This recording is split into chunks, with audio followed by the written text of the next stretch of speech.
Hey everyone, Nate the Great here, and I'm here with a tier list for the bosses from the entire Soulsborne series. But before we get into that, I want to quickly tell you about something that happened. I made a nearly 4-hour long video doing all of this and discussing all of these bosses and ranking them on the tier list. It was a lot of fun. I enjoyed it a lot.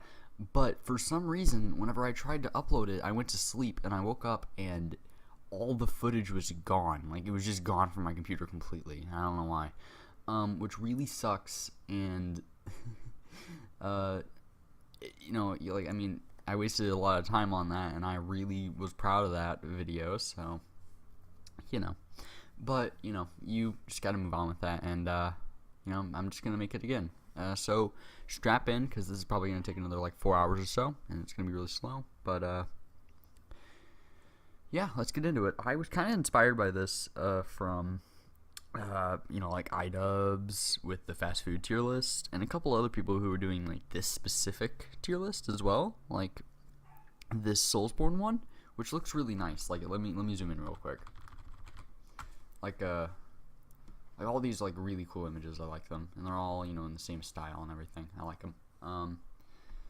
So what I'm gonna first do here is I'm going to create some more tiers, because 5 tiers is not nearly enough to kind of represent what I'm looking for. I think I should probably have a tier above S. I know S is typically considered the top of the top, but it's I feel like there's a couple bosses who are so good that I could probably put them even higher. Yeah, okay, we're just gonna essentially transition all of them. So this will just be SS, as it typically goes. We're gonna transition this color to that, and then this to that, this to that, and I'm just gonna change out the colors. So just give me a sec.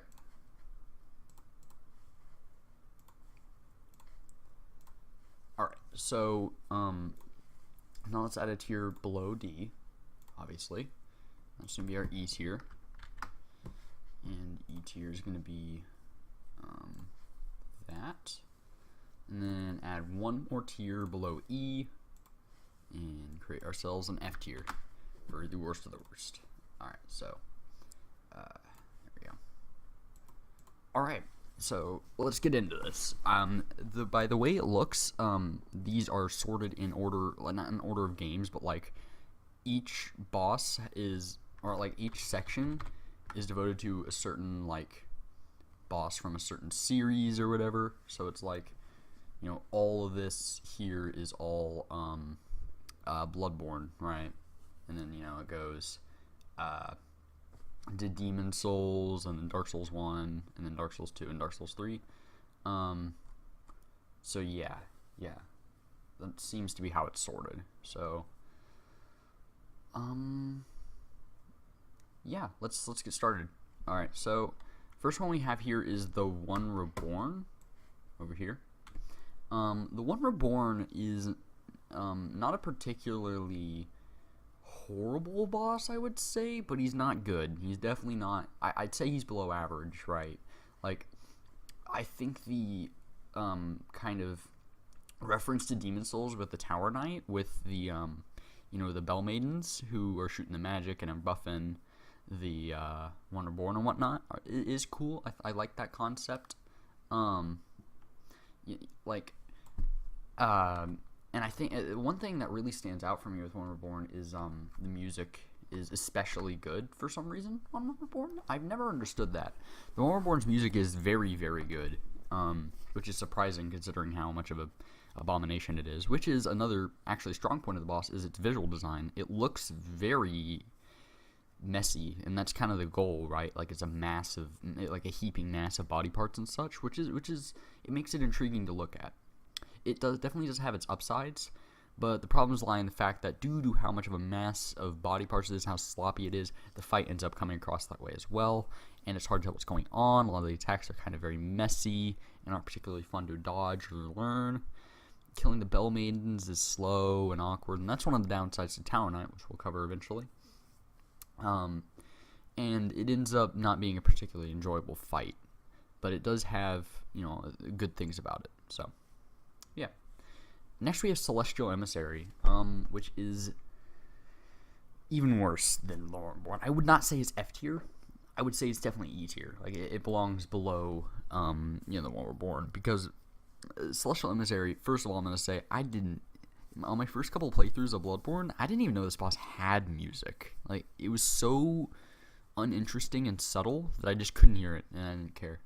And I've listened to the music, outside of the game, on my own time, and it's just not good. It's just not good. And then, you cover the actual gameplay, which is very disappointing for this boss. It's literally just enemies you've already been fighting, except one of them turns big halfway through, and that adds nothing to it other than it just being big. And the only upsides I can really say are that it's not painful to fight, it's just lame. And that its visual design, like the big one, it's just one of the big alien guys, but those alien guys look cool, so hey. And the garden's really nice, the arena's really nice to look at, so it has a couple of things that bring it up above F tier, but it's like, the only reason it's above F tier is because, it's not horrible to fight, it's just, meh. Okay, next we have, who is that, Ebridas? Yeah, that's Ebridas, okay. Ebridas, Ebrietas, I don't forget. Daughter of the Cosmos. Ebritas is really good, like really, really good. I like Ebritas a lot.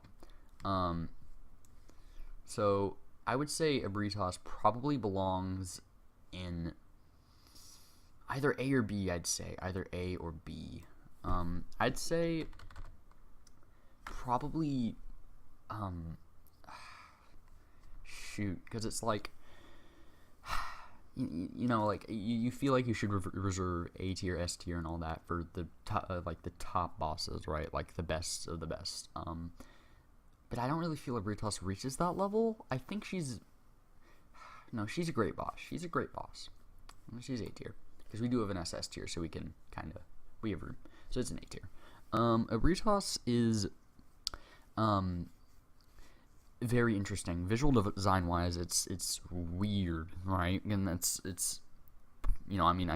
by intention. It's very interesting to look at, and it's very different from all the things you've been finding in the game up to that point. And the lore behind it's also super interesting with how it's like, the source of the healing church's blood or whatever, and how it's a fallen great one that didn't ascend properly with its brethren. The music is especially good. One of the main things in the music that you can hear is how it transitions from a very choir-esque, more ethereal, eldritch kind of style of music to a more human with the second phase. And that kind of represents how it's, a great one that is, fallen from grace, essentially. So it's really good. Really, really good. Other than that, the arena is nothing special. That's kind of a downside. And the fight is fun. It's a lot of fun. There's a lot of very interesting attacks. But the main problem is it can feel a bit sloppy to fight sometimes due to the nature of some of the attacks. So, like I'm referencing, the charge attack mostly is, the entire body becomes a hitbox. So some of the random wings and tentacle bits that don't seem like they'd hurt end up doing a lot of damage and killing you, and it doesn't feel right, really. Some of the other attacks, like if you try to press up too close to the boss, when it does some attacks, it's hard to tell what's going on, and it just looks a little messy due to how the boss looks visually. So, it definitely has things that keeps it, from being S or SS, but it has a lot of good things about it. Next, we have Amygdala. Amygdala is above average, probably a B tier. I would say probably the highest point of Amygdala is probably the music, if anything. The visual design is also incredible. It definitely does have good things about it. The music is especially good. It's very violin heavy, and sounds very nice. But it also has that, kind of corrupted atmosphere to it that makes you feel a bit uneasy when you're fighting it. And the lore of them just being like lesser great ones and them being kind of all over the place makes this fight, even though it's kind of crazy and weird and different, it makes it feel less significant, which is actually to this fight's benefit, because it feels like here's this crazy monster you're coming up across, but this thing is nothing compared to some of the things out there. I like that concept. I will say, though, the arena is really kind of and the gameplay itself is nothing. I mean, I wouldn't say it's nothing special, but it's not something I look forward to whenever I'm replaying the game, let's say that. A lot of its attacks are interesting, though, and the idea that you can fight it in multiple different ways, like, you can aim for the tail or the legs, or you can aim for the arms, or you can, play it how you're probably supposed to and hit the head, it's a lot of fun. In learning which attacks you can bait the head on and which attacks you can get hits on, it's just fun. I will say, though, it's not very difficult. That's one of the main downsides, is this boss is not that difficult. Alright, Mikolash, Host of the Nightmare. Very easy E tier, not a very good boss at all. Mikolash is... Look, Mikolash has some incredible lore, has some very fitting and thematically fitting music, and the dialogue and such is incredible. The arena is very unique and interesting, but the thing that brings it down so much is the gameplay. It's just not fun. Running around in circles trying to catch up to him, and then the few times you do fight him, he's just generic and boring, and he doesn't do anything special, and he's really easy. It's just not fun, and it's just something I always want to get over with so I can move on to the next boss. So yeah, I'm not a fan of that, but I will say, though, the lore and the dialogue is where this boss shines. The dialogue is incredible. The dialogue is hilarious. The way he talks is very energetic, and it feels like maddening and thematically very it feels very thematically appropriate, just due to the nightmare you're in and the madness you're in. And the music, like I said, is also very thematically fitting due to how it's more of a chase theme, if anything, and you're kind of the chaser in this situation. All right, so bad boss, good everything else. And that's what keeps it from being F tier. Murgo's Wet Nurse. This is a boss I have been debating whether or not I like it or not. Because, I mean, really, though, if I saw someone put this at anywhere from E to A tier, I wouldn't even complain. Because, this boss is so... There's so many good things about it, but so many, meh things about it, too. And I think that ends up making it probably a C tier, if anything. The visual design, first of all, is amazing. I love how Murgo looks. It's a formless great one, right? It has no form under its, clothing and such.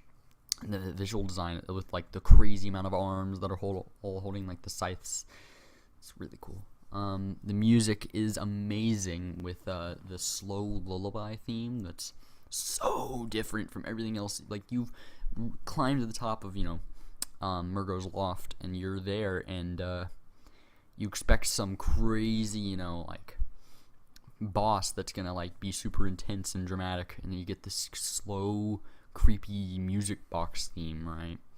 The lore is also very, very interesting in its connection to Murgo, the child great one that's happening and causing the nightmare and such.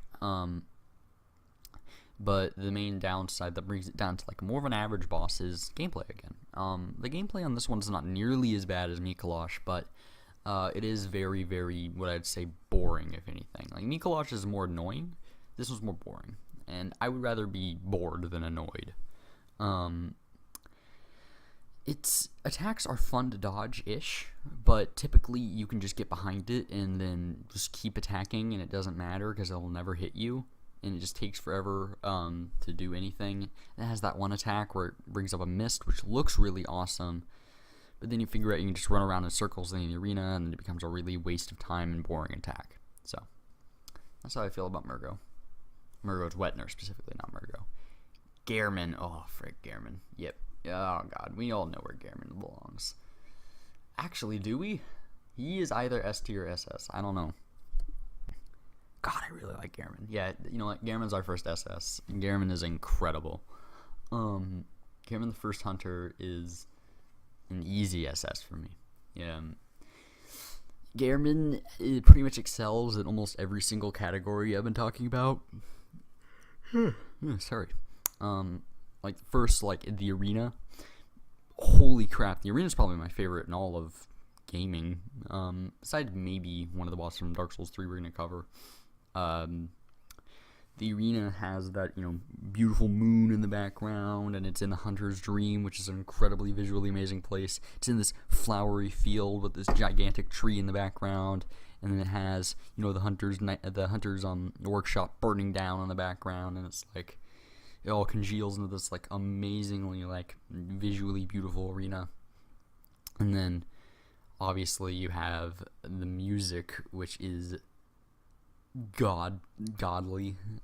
It's perfect in every way. The music is one of my favorites ever from anything. And then there is the lore, which is incredibly interesting as well, and he's one of the main characters of the story. And the you know, the idea of him being like the first church hunter, or no, he wouldn't be the first church hunter, would he? He'd be like the first workshop hunter. There it is. And the workshop hunters were before the church hunters, so he was the first hunter, right? So, and him just like training Maria, and then, you know, his connections with Lawrence and Bergenworth and all that. It's super interesting.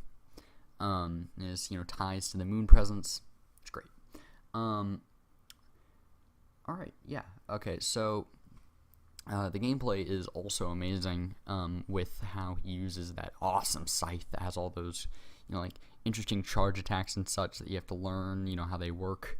And then it has, you know, whenever it switches into the single hand mode, it becomes more of a sword with the, you know, blunderbuss, and then the second phase where he starts getting like hyper armor and being able to like teleport around a little bit, and that one move where he jumps up in the air and like shoots a wave of wind that also kicks up like flower petals and crap. It's like, holy crap,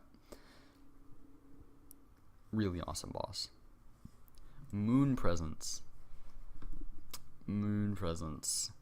I don't know where this belongs. I really think that this is an above average boss, but I also think that it's a below average boss. It's very polarizing, and that makes me want to put it in C tier, but I don't know if it belongs there. Let me actually think for a second. Alright, let's talk about it first. Alright. So, Moon Presence has incredible visual design. It's one of the most visually interesting great ones / anything in the game, really. You fight it in the same arena, except it takes on a total different thematic tone, and that's also super engaging and interesting. The music is also very compelling with how it starts with the choiry, you know, like beautiful, you know, awesome bits. And when I use awesome, I mean literally like awesome. Like your character is in awe of this thing. But then 30 seconds into the music, it transitions into this horrifying, you know, nightmare theme due to you just like realizing what its true nature is. The lore is all really interesting about how it, you know, controls the nightmare, and it's holding, you know, Gehrman hostage and whatnot, and how you can only fight it when you're properly like ascending to a great one. Just the thing that brings it down is just the gameplay again. It is not hard at all. It's a really, really easy boss. It's not particularly like fun either. A lot of the moves are very flaily and just very, you know, reminiscent of the first couple of bosses in the game that are very bestial. But I don't even think it reaches that level of things, just due to the nonsense that its visual design is. There's a lot going on, especially with the tentacles. It's hard to tell what's going on. Also has some wasted attacks, like the one that brings you down to 1 HP, even though you can just get it all back by wailing on him. But I think all the other things bring this boss up so much that I think it does belong in B tier. Yeah, let's put it in B tier.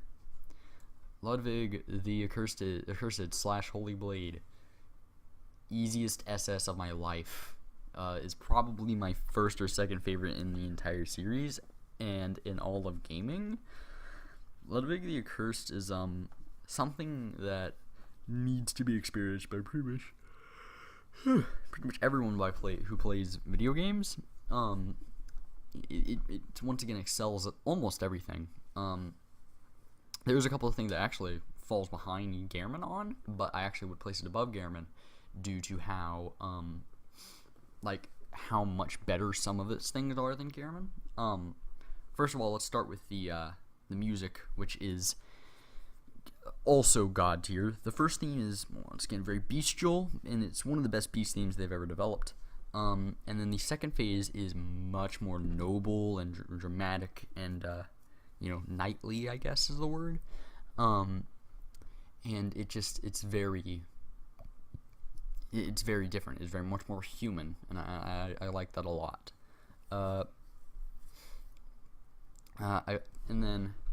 I will say though, the arena is very kind of lackluster, like the pool of blood with the writhing corpses and stuff. Like, it's scary and creepy, and it thematically fits the boss, but it's like, like I've seen this kind of gory nonsense before, so it's nothing special. And then there's the lore, which is really awesome. I don't think it's as good as Gehrman, but it is really interesting how he is he's like the leader of the church hunters, right? Like, after the workshop hunters like disbanded, Lawrence and the healing church recruited the church hunters, and he was the leader of them. He would lead the fight to get all the beasts. And it's crazy that like the guy who was the biggest advocate for like slaying all the beasts, and the guy who killed like probably the most beasts, became one of the most powerful monstrosities ever, and just due to his likely like bloodlust due to his beast hunting.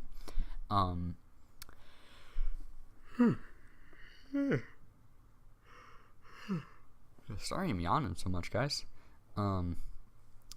So next I would say is the fight itself, which is leagues better than Gehrman. I mean, Gehrman already has some incredible gameplay, but Ludwig's is something special. Like, the first phase has so many different varying attacks, and is the best beast boss they've done, period, in my opinion, and it was a blast to fight.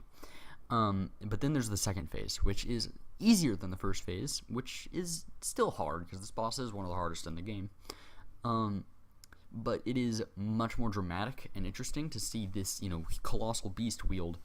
Well, first of all, it's the Moonlight Greatsword, which is the best incorporation they've ever done the Moonlight Greatsword, period. And I was blown away whenever they showed it off in the game. Yeah, so it's really good, really good boss. Next we have Living Failures. This is quite a bad boss. Not terrible, definitely below average, definitely a D, I'd say. But is it below When We're Born? Is it above or below When We're Born? I'd say it's above. Living Failures is certainly better than Celestial Emissary, which is the boss it's likely based off of. Living Failures, the main problem with it is that it is a throwaway boss and otherwise nearly perfect DLC. Every other boss in this DLC is incredible, and is really special in its own way, except for Living Failures. They're kind of a waste. The one thing that stands out to me above all else in this fight is the music. It's another situation with the One Reborn where it, for some reason, has really good music. Like, One Reborn's music is pretty good, but Living Failures has one of the best themes in the freaking series. It's really good. The Living Failures on the visual end this is where it starts to fall apart. Visually, it's just probably the most bland thing you can think of when you think of a alien kind of thing.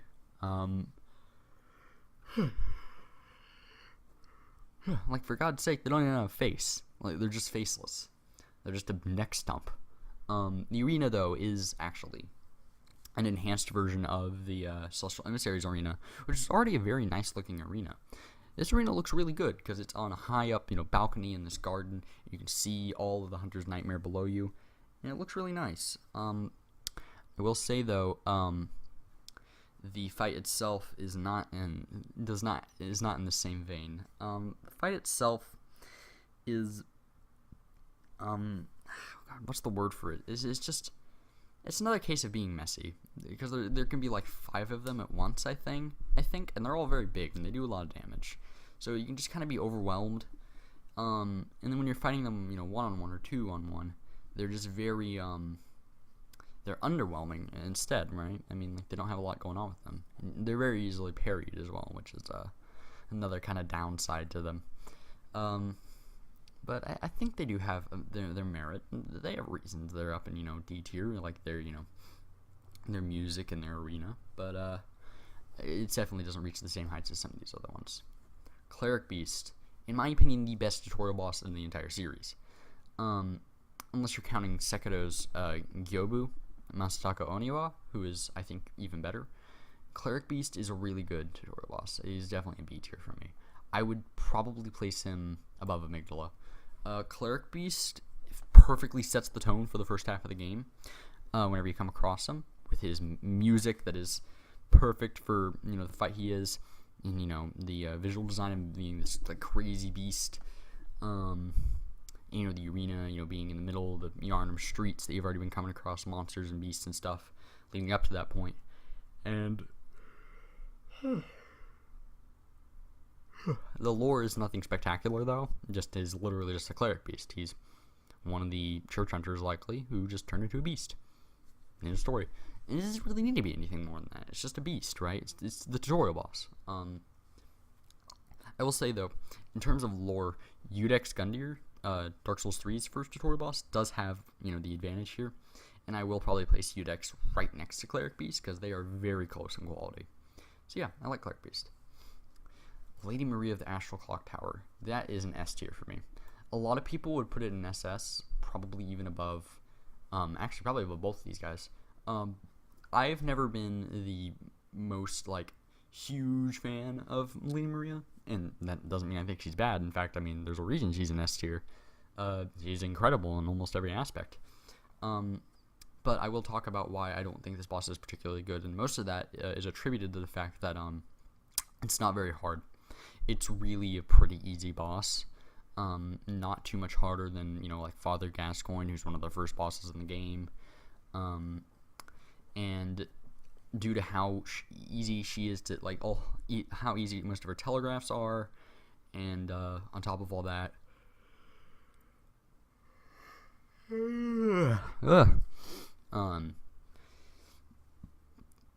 on top of all that, like how easy she is to be parried, it's really easy to parry her. Just pretty much shoot your gun at any time she does anything, and you'll probably land the parry. The thing that really skyrockets her into an S tier boss is that her music is incredible. Her fight is beyond incredible. It's one of the best in the series, right next to Gehrman, I would say, but the other things kind of shoot down. The arena is lame. It's the Astral Clock Tower. The big Astral Clock Tower looks cool, but the rest of it is just like boring clock room. It's not super good. It just seems empty and uninteresting.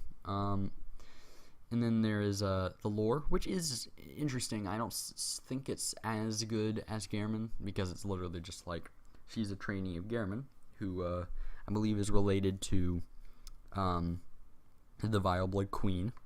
And so, like, her using blood arts in the second phase of the fight is like something she swore off doing, but she does anyways to stop you, which is interesting. She's, there to keep you from seeing, the fishing hamlet and Orphan Cost and whatnot, which was a mistake by the hunters. So she has her high points. But her lore isn't as engaging to me as Gehrman.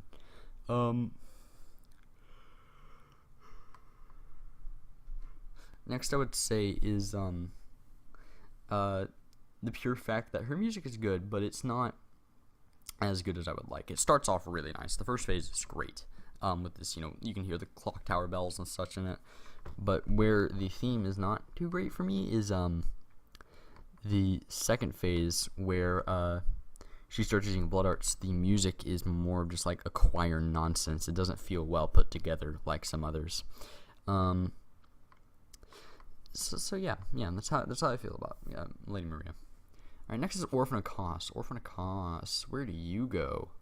Orphan of Kos would probably go. Oh, that's a hard one. I really, really like Orphan of Kos. I'd place her above Lady Maria, but would I place her above Gehrman? Probably not. I'd say Orphan of Kos is probably going to end up being the highest S tier. Orphan of Kos is really, really incredible. The music is not too great. The first phase is good, with it being like, it's kind of like, because this thing's a baby, right? Like, it doesn't really understand the world yet. It's kind of just lashing out at you because you're attacking it. So,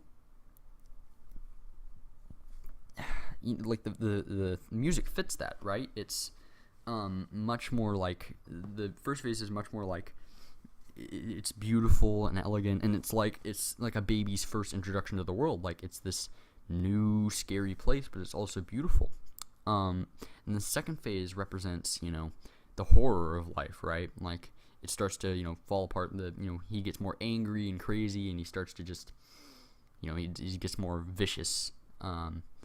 So yeah, I like the music. I think it's very thematically, great. Next I would say is the arena, which is, I love the arena. I really, really like the arena. How you can see, Kos's corpse, on the ground, and it's like this little shoreline, and then you have the ocean that expands out super far, and you can run all the way, like, way far back there and fight them all the way out there, and you have a lot of options in terms of terrain.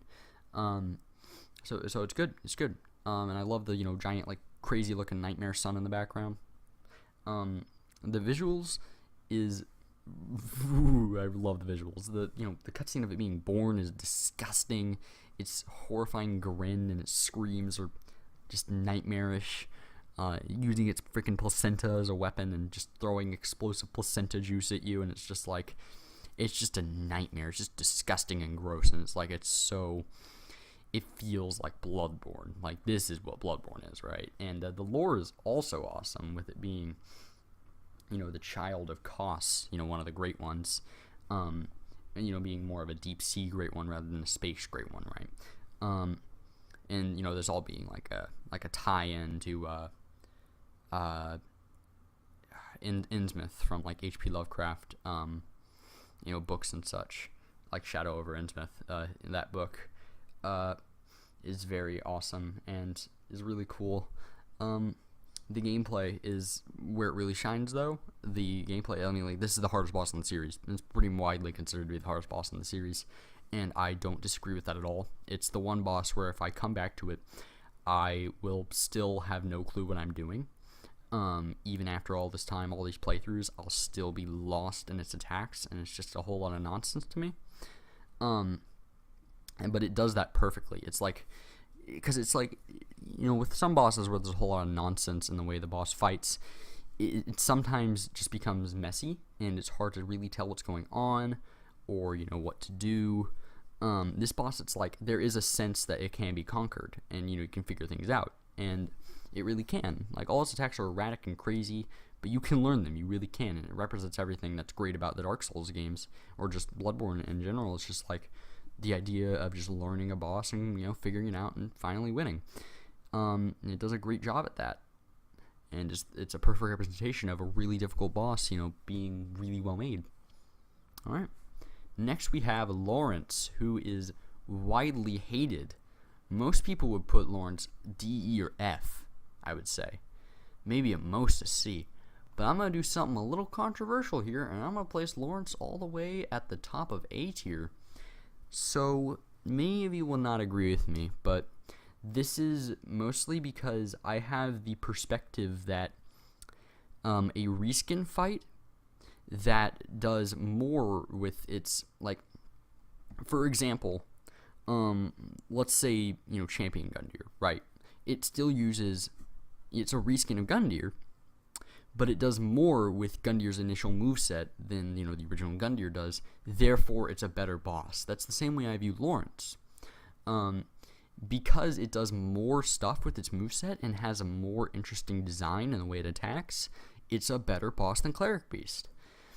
But let's get into a bit more. Like, why would I place it at the top of A tier? The music is one of the best ever. It's incredible. Especially the second phase, has this incredible violin part that is, in my opinion, one of the best violin parts in any piece of music ever. And and is just incredible. The lore is also amazing. I mean, he's freaking Lawrence. He's the guy. Like, he's the guy everyone talks about all the time in the game because he's, like, the most important, character. And it's just like, he's the founder of the healing church, Like, I mean, that's the main thing of the game. And the visual design, yes, this is where it kind of goes into, like, because it's just literally a fiery cleric beast. Nothing special. But, it doesn't really need to be. It's just another cleric beast. And that's really the idea, is that Lawrence turned into a beast. And the most great representation of a beast is probably cleric beast. So, here you go. So, yeah. And the arena being the same as Vicar Amelia, once again, nothing special. And these are the things that keep it from being, S tier, is that the arena and the visual design are not anything spectacular. The fight, though, is a lot of fun. I really like the attacks, and this boss is hard. Like, it's really hard. I would say it's even. If we were to say Orphan Cost is the hardest boss in the entire series, I'd say this is the second hardest. And on higher New Game Pluses, this is potentially the hardest. Lawrence will straight up one-shot you with almost everything he does. And that's alright, because I really like the concept of it, because you fight Cleric Beast at the beginning of the game. And you can kind of just wail on it and not really learn the moves too well and just kind of win anyways, because it's not a hard boss. But Lawrence, it requires you to take a step back and learn Cleric Beast's moveset, which is something that you didn't have to do before, but now you have to figure it out. And so it's good. It's good. I like it a lot. Next is Father Gascoigne, who is, for me, an A tier. Or is it an S tier? No, you know what? Father Gascoigne's an S tier. He's really something special. He's the bottom of S tier, I would say, but he's still an S tier. Father Gascoigne is such a good, introductory boss, because you don't have to fight Cleric Beast. Cleric Beast is optional. This is technically the tutorial boss, but I would say as a tutorial boss, it's not particularly good, but as a boss, it is incredible. So the visual design is where, we can just start on pretty much anything, and just the visual, it's a normal guy who turned into a big old beast, and that's exactly what the first portion of the game is representative of, so you know what, great. And, he looks like a cool church hunter, and the beast design looks like a church hunter who's turned into a beast. It looks pretty good. The music is perfectly, aggressive and angry, and it's a perfect representation of everything Bloodborne's first half is supposed to be, so you know what? Props to that as well. The arena is this, decrepit cemetery with graves all around it, and you have, good elevation, and, it's very dark and atmospheric and moody, and, the arena can be destroyed, the gravestones can be destroyed to open up more area, and, you have a lot of options. It's really good. And then there's the lore, which is probably the best part of the fight. The lore is probably the best in the game. I'm just going to say it. It's not as developed as the other things because he's the first boss, right? You don't have enough time to develop it. But given what you have in that moment, it has the most development out of any boss or character in the shortest amount of time. And it manages to be genuinely, emotionally endearing. With his daughter, who tells you, to take the music box to make him remember his family. He, holds his head in pain and agony whenever he's trying to forget, his family. And you find out, his wife is dead on the roof, that he killed his wife. And, and then all the questline stuff with, the daughter is super sad and depressing. It's really good. Next we have Bloodstarved Beast, who I love a lot for some reason. Don't know why, but every time I think of Bloodborne now, I think of Bloodstarved Beast. I really like Bloodstarved Beast. I'd say he's low A tier. A lot of people would not place him that high, and I can totally understand why. But for some reason recently, when I think of Bloodborne, I think of Bloodstarved Beast. I just think Bloodstarved Beast is the culmination of everything Bloodborne's first half is. It's not as good as Gascoigne, right? But it is just whenever I talk about Bloodborne, I can just show this guy, and it's this is what Bloodborne is. This thing. It is just a great representation of Bloodborne in general. like the music is I love Ludwig's theme. I think the Beast theme for that, like the first phase, is great, but I think Bloodstarved Beast does a better job at just being a beast theme. It's like it's horror, like the Bloodstarved Beast theme is genuinely a scary theme. It's very nerve-wracking to listen to, and you feel like you're in a life or death situation when you're listening to it. It's really crazy. Go listen to it. It's really good. And then we have the visual stuff, which is really good. It's a man that turned into a beast, right? But like he got so freaking hungry for blood that he flayed his own freaking back off and is now like probably eating it, right? So that's the things that hang down from his head. It's his freaking flayed back. It's disgusting, and it's like that is what I want out of Bloodborne. It's really good. Next I would say is the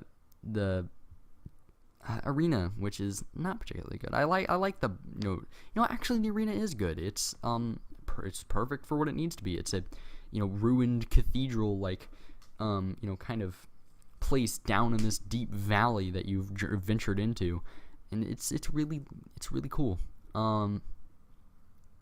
It's great. It's a good boss. I like it.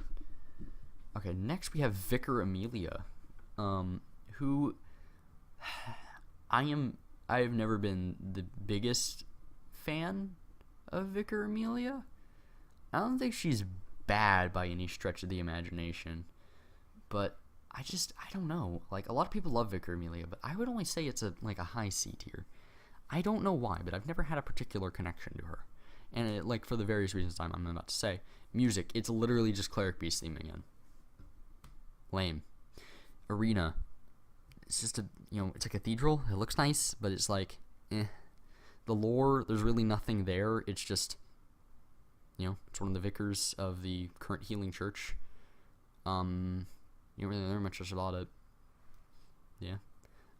Visually, it's a cool. Actually, visually, it actually kind of shines. It's it's a cool looking clothed beast that also uses his fur as the fur kind of works as clothing as well, and the deer like shape is very, very, very cool. And the fight itself is a little sloppy. But any basic movement kind of does a tiny bit of contact damage to you, and that's awkward. It's hard to tell what's going on with its giant skirt hair thing going on with it. It has that healing mechanic, which is just kind of annoying, but is also kind of alright. And the moveset's very just generic beast. It is a very large beast, so it actually does add some layers to it with that. It is a very, very large beast. Alright, so yeah, that's how I feel about Vicar Amelia. Actually, which is a Hemwick, which is probably the worst boss in Bloodborne. I'm still not sure if it belongs in F tier, though. It's bad, but it's not it's not a trash heap, right? It's just bad. Yeah, I'd say it probably belongs in E tier. Probably the bottom of E tier, right? Witches of Hemwick doesn't have particularly good music, is really slow and boring, and is kind of just a waste of time to fight. The arena is actually alright. It has those higher up platforms and wood planks you can walk on, and it just looks like, I don't really know how to describe it, but I like the room. I like the room you fight them in, and it's a very unique boss. It's not good, but it's unique, and I mean, unique's not always good. I'm looking at you, Beta Chaos. But you know what? It serves its purpose. And the lore is, I'm not really even sure what the lore is for this boss. I think it's just yeah, I don't really know the lore for this boss, so you're gonna have to tell me on that. Maybe the lore's really good and belongs in D tier. I don't know. So yeah, that's how I feel about it. Shadows of Yharnam is a good gank boss. I would say it's higher than Amygdala, but not as good as a Cleric Beast. I don't even know what the music for this boss is now that I think about it. If I don't remember, it's probably not too memorable, but maybe I'll listen to it in a second. The visual design is actually really cool, though. I like the just kind of dark robed shadows that are disguising something in them, and you learn the second phase is like these snakes that come out of them, which is, fits with the theme of the entire second half of Forbidden Woods, is all the snake crap. And then the arena is actually pretty spectacular. It's just this kind of decrepit, graveyard-ish area with this big gravestone on one side, and you have cover, and you have a lot of different elevations of terrain to stand on, and the fight is a lot of fun too. Like I said, it's one of the not first good. It's just a good gank boss. And it each boss or like each counterpart does a different thing. One of them is a mage type thing with a Tonitrus. And the mage type has a couple of casting moves that it does whenever you're far away from it, and a couple of basic swings when you're close to it. And then there's one that's like mage and melee, which it has a couple of fire attacks and normal melee attacks. And then it has the pure melee one, and you being able to take the option of systematically destroying any of them to make potentially the second or third phase easier, or make the second or third phase harder but the first phase easier. It's good. It's good design. Next we have Rom. Rom the Vacuous Spider is either a C or a D. It's not good. Like, it's not good, but it's not bad, I would say E is where the boss starts getting bad. D is just below average, and C is average. I would say Rom probably belongs in the C tier, probably below Murgo's Wet Nurse. Rom doesn't have a lot of good things going on for it.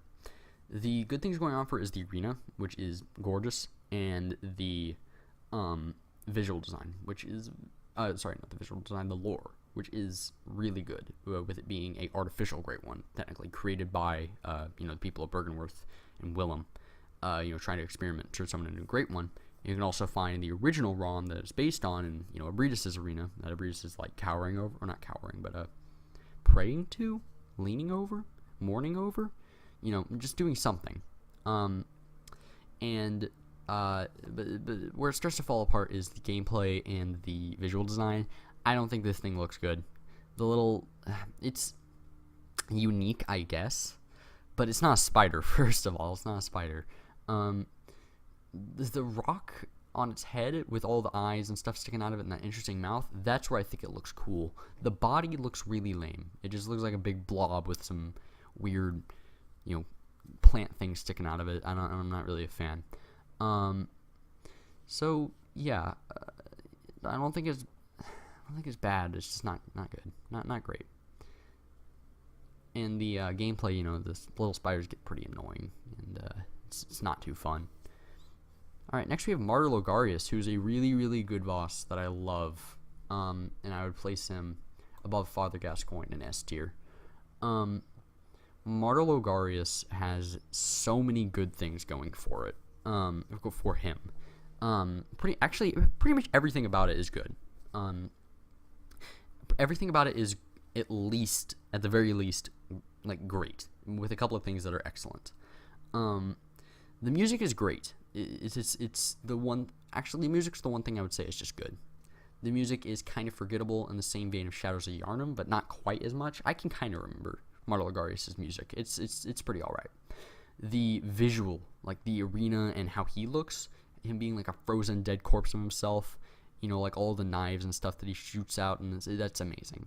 And the arena being the snowy like rooftop that you're on, and you being able to walk around all the like different elevations of the rooftop to fight him, very fun. The gameplay is also a blast. I'm having that slow, steady scythe and those magic attacks that explode, and you have to pay attention to. And the second phase where he pulls out the the knife thing, and all the attacks become a lot faster with a couple of the slow ones chained together. It has a lot of very, very interesting things going for it. Alright, next and the last boss of Bloodborne is Dark Beast Paro, who I would probably say is a low D tier. This boss is definitely below average, borderline bad. This boss is borderline bad, but I wouldn't say it's quite bad yet. It's just not good. It's not even like meh. It's just kind of like bleh. I don't know what other thing to use for it, but like music is boring and generic. I don't remember it at all. That's Another thing, I don't care about the music for this fight. The arena is just a big empty pit. I like that you can go to different elevations and fight it at slight different elevations, but it's pretty much very boring visually. Looking at it, like how it looks visually, is the greatest thing about it. It's this cool, hairy, electric beast thing with a skull-like face. It looks really cool. I like how it looks. But that's the one thing. That's the one thing it has, like, really going for it. The gameplay is awkward. Like, it's a big old beast, right? So you expect it to be kind of slow. No, this thing darts around the arena, darts around you, and it's hard to tell what's going on half the time, right? It's moving too much. So yeah, it's a bit messy in the actual fight. That's how I feel about Dark Beast Pearl. And you know what?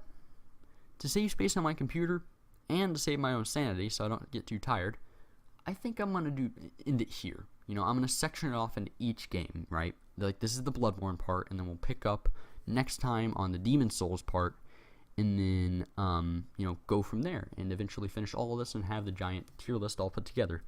I think we're going to end it here for now. So, you know, thank you for watching, and I hope this actually gets uploaded this time. I mean, I guess if you're hearing me, then, got uploaded. So, thank you for watching, this, like, 50-minute long video. That was fun to make. It was fun to redo, but I'm going to take a break, and then hopefully sometime tomorrow maybe I'll have the Demon Souls bit out. So, yep, that's it for now. Thank you for watching. Bye.